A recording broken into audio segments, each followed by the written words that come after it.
See here. Hello. Hello, everyone, and welcome to Studio Day Heffrey. Boy, I tell you, sometimes you have to make sure that you know what you're doing and turn on your microphone. But hi, everyone. Welcome to Studio Day Heffrey.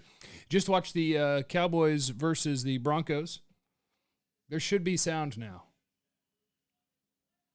Yeah, there's sound now. Hi, everybody. Welcome to a non-professional broadcast done by a non-professional broadcaster, me, who sometimes doesn't even have his settings right, so you can't hear him because his mic isn't functional. Cowboys-Broncos joint practice, I just finished watching it about twice. A little rewind, fast forward, rewind, fast forward. Oh, there's J-Rod. I heard the O-line sucked. We'll get to it. Yes, there's some good, there's some bad, and there's the constant reminder that this was one padded practice against another team before you've even played a preseason game. But hey, we can at least talk about the stuff that happened. Things that happened. First things first, Micah Parsons is a freak show. Micah Parsons is amazing. If you let Micah Parsons rush on every play, he would break the NFL single season sack record, and he'd have 30 sacks this year. I told you that earlier, but yes, that would 100% be true. Man, everybody's really mad at Randy Gregory too. Yeah, Randy Gregory's on PUP, the physically unable to perform list in Denver, and yet he was in the middle of multiple scraps at practice. So Randy was having a great time, getting mixed up and all that. Micah Parsons is a freak show. Micah Parsons is amazing. Micah Parsons is a stud. Micah Parsons is really good at football. Holy cow, Micah Parsons is good. That's one thing we learned in that practice. Kilgore in the super chat. Well, the Cowboys failed at making the team physical. Also, don't worry about the issues broadcasting. If it was easy, we would all do it. Yeah, it's hard to remember to check if your mic is working before you broadcast. Vance, my takeaway from the practice, Dak to CeeDee looking very good. Josh Ball is not ready. Steele not too bad. Okay, so that's a good place to start. Takeaway number one, Micah Parsons is amazing. Micah Parsons is great. Micah Parsons is good. Takeaway number two for me would be Dak Prescott to CeeDee Lamb is going to be a lot of fun. Dak to CeeDee happened quite a bit in what we were allowed to see with where the cameras were, and whether it was a down-the-field touchdown, whether it was in the short game, whether it was a dig route. He's looking for CeeDee. CeeDee's moving around pre-snap. They're going to find the right matchup. CeeDee's going to run a hell of a route. You're going to throw the ball. He's going to catch the ball. Dak to CeeDee's going to be a lot of fun. Get ready for 13 to 1,500 yards and 150, 160 targets for CeeDee Lamb. That's going to be fun. Okay? That's good. Other things, on the offensive line, I don't believe in freaking out before a preseason game's been played, you know? I don't believe in it. See, like Kyle here in the chat, calm down. It was one practice, month away from the season. But I will tell you, in that one practice, boy, it was pretty consistent. If they try to run play that either Tyler Biadasz, Terrence Steele, or a tight end trying to block was going to ruin that play. Oh, Connor McGovern, too. Don't let me forget Connor McGovern. They ran him out at first with the first team. He's still the, quote, starting left guard for the Cowboys at the moment. And Connor McGovern is not better than Tyler Smith. No chance, no way, no how. They can stop doing the bit where it's like the rookie's got to earn it. Tyler Smith is better than Connor McGovern. Connor McGovern is not good. So they need to chill that out. Okay? Josh Ball is not a capable NFL swing tackle. Josh Ball, when he gets on the field, gets beat. That's what he does. The Cowboys need to, in free agency, with somebody that's out there on the streets right now, they need to be calling around, and they need to find somebody else that's going to play football if one of their offensive tackles gets hurt, because it ain't Josh Ball. Okay? Next, I think we got to see what this wide receiver depth chart is going to look like if they don't add to it.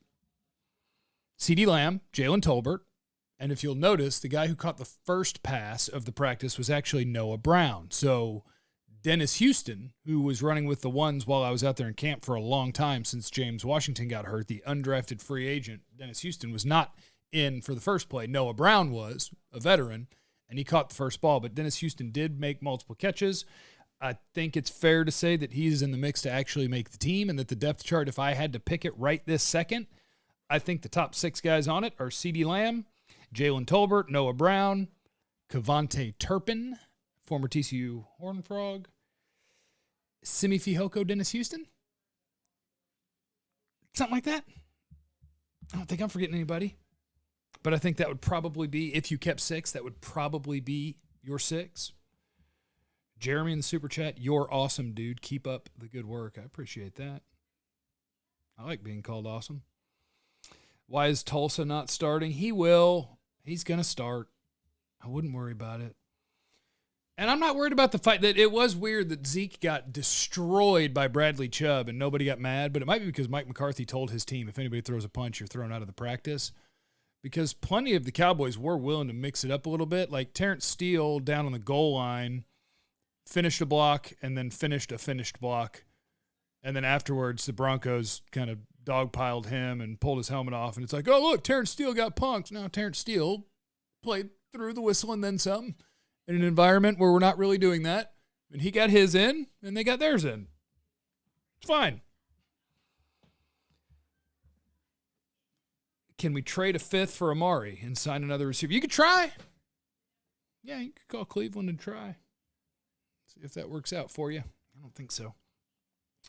So those are my big takeaways. Dak to CeeDee is going to be a really fun connection that's going to have a lot of catches, a lot of yards, a lot of touchdowns. The offensive line is the thing that you're going to have to watch throughout the rest of camp and throughout the preseason. How does Terrence Steele hold together? How does Tyler Biadasz look? Will they finally put Tyler Smith in at left guard? Because it was immediately different where Connor McGovern is getting beat on run plays and then Tyler Smith is pushing people around. Now, Tyler Smith is a rookie and he ain't perfect, but he's better than Connor McGovern. So keep an eye on that throughout the preseason. Your quarterback's good. Your best receiver's good. They had a lot of trouble trying to open any sort of running holes because between the tight end, the right tackle, the left guard, the center, Denver was kind of blowing that up on almost every run play. So we keep an eye on the offensive line, and we hope it gets better. How did the defense look? I didn't get nearly as many cameras on it while watching because we only got to see what they showed us. I saw a lot more of the Cowboys offense than I did the Cowboys defense. And on the Cowboys defense, the only things I really noticed was their 5th-round Oklahoma State linebacker, Devin Harper, had a nice blitz. Sam Williams had a nice rush. Micah Parsons was unblockable. But I saw beat writers saying that the Broncos were scoring and stuff, but we didn't get to see a ton of it. So don't know. Just got here. We talked about what a punk Randy. Man, everybody's real mad at Randy. See, I like Randy Gregory personally. But, yeah, if you're on PUP, you probably shouldn't be instigating in the middle of things, even if it is your old team that you're kind of bitter at. I know he was hanging out with Dan Quinn and McCarthy before, and he's still friends with a lot of those guys. But, yeah, you're on PUP. You probably shouldn't be involved in the scuffles. Wouldn't want to get you hurt. Tyron's going to get hurt. We all know it, and we have no one to fill in. That, you know what? As of this moment, I agree with you. If Tyron got hurt, we have no one to fill in. Because if you move Tyler Smith and Connor McGovern comes in, then I bet you have a bad left tackle and a bad left guard. You need to find somebody who's a backup offensive tackle that can come actually play that spot because it ain't Josh Ball, at least based on my 10 days in Oxnard plus a day of watching him against the Broncos guys. Josh Ball, if he gets into an NFL game, it ain't going to be good. They need a swing tackle. They need to go sign somebody. So do it. Go find you an offensive lineman. Don't go into the year counting on that. Please. I'm begging you. Jury. Staven. Get up in there. Sign an offensive lineman. It's not necessary. Hey, Tyron might not get hurt. You guys remember Tyron when he got hurt last year? It was just bad luck. He just got an ankle rolled up because Connor Williams was getting bulldozed. It wasn't his back or his neck. He might hold up. Is Will Greer QB2? Not yet. He didn't practice today. He's going to have to go earn it. He's got a groin thing going on. Hopefully he can practice tomorrow because if he practices tomorrow, he might play Saturday. If he doesn't practice tomorrow, he's not going to be allowed to play. Tolbert looked pretty good. No news on Let's Go. Schultz scored a touchdown. CeeDee scored a touchdown. Am I fine with Biadasz at center? Not really. But you don't have a better option. I saw Farniok getting some snaps at center, but I just don't think you have a better option. Tyler Biadasz is your center this year. That's what you're going to have. But, yeah, go sign an offensive lineman. Please.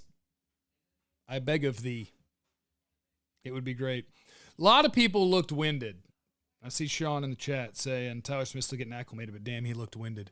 Neville Gallimore after the practice said after the first couple of reps, the check engine light came on.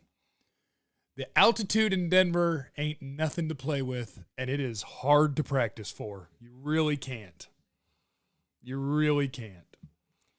Where'd you watch the rewind of Colorado camp? You can check the Cowboys Twitter account, and they had a live feed going for a couple of hours, and I was able to watch a bunch of practice on there. So there's that. Gallup back for week 2? No, I wouldn't think so. I would think week 5. Yeah, Biadasz struggled today. Steele was up and down, but he struggled today. Josh Ball can't do it. Left guard, we'll see. So that's what you had. Dak to CeeDee, kick ass. Micah Parsons, amazing. Offensive line, iffy. And all of it was just one day of practice. And so we'll watch the preseason and see what happens.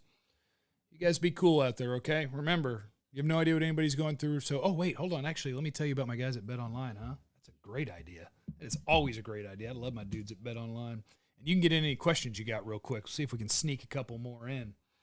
But my friends at Bet Online are where you need to go when you need to go. It's the fastest and easiest way to wager on all your favorite sports, contests, and events with first-to-market odds and lines. Based on today's practice, you'd bet on the Broncos to beat the Cowboys in a preseason game. But don't take my word for it. Make your own decisions.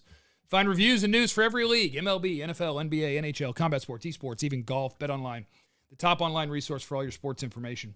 From live in-game betting, props, and futures, use our promo code BELIEVE50, BLEAV50, to receive your 50% welcome bonus on your first deposit. It's Bet Online. It's where the game starts. Let's go. Is there any more questions to sneak in here? Jalen Tolbert, how was he? Jalen Tolbert looked fine. It's hard because what they were doing is it's easier to see what the line was doing because the Broncos don't do what the Cowboys do. Jerry Jones loves the coverage. So like at Cowboys camp, John Machota, Dave Hellman, I'll do it sometimes. You record like every play, and then you tweet out the good ones. And the Cowboys don't care because they want to be out there like that.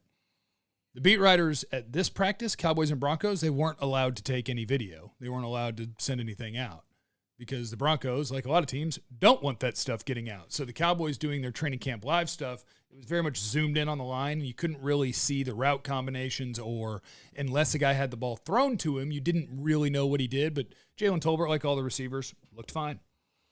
Who did Randy scrap with from Mike in the Super Chat? And which position groups won lost the most for the most part versus Denver's guys? Randy didn't really scrap with anybody, but I saw Randy when the first scrap started come running in and ended up right in the middle of it and then was in another and showed up in another one. Randy was just out there trying to be a part of it. He was just trying to be a part of it. Bell can make the 53. I think Marquise Bell is going to make the 53. This is my first stream, but I've loved listening to you. I love the openness about mental health. Thanks. I kind of did this stream because I'd watched the practice, and I've been sitting around all day, and I was ready to do something again. I don't have anything to do for a couple hours, so I'm here talking to you guys. Kicking situation, Mar versus Liram Hairulahu, who has been good, especially since Mar got there. Hairulahu's been great. How much do you expect Dak to play in the preseason? I think in preseason game 3, Dak might play a couple series. That's just my guess. It's just not worth it. It's not worth it. Even if you told me he's going to be rusty in game 1, it's still not worth it.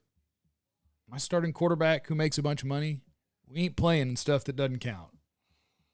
As Brad Sham would say, I believe he says, it doesn't count, but it matters. Something like that.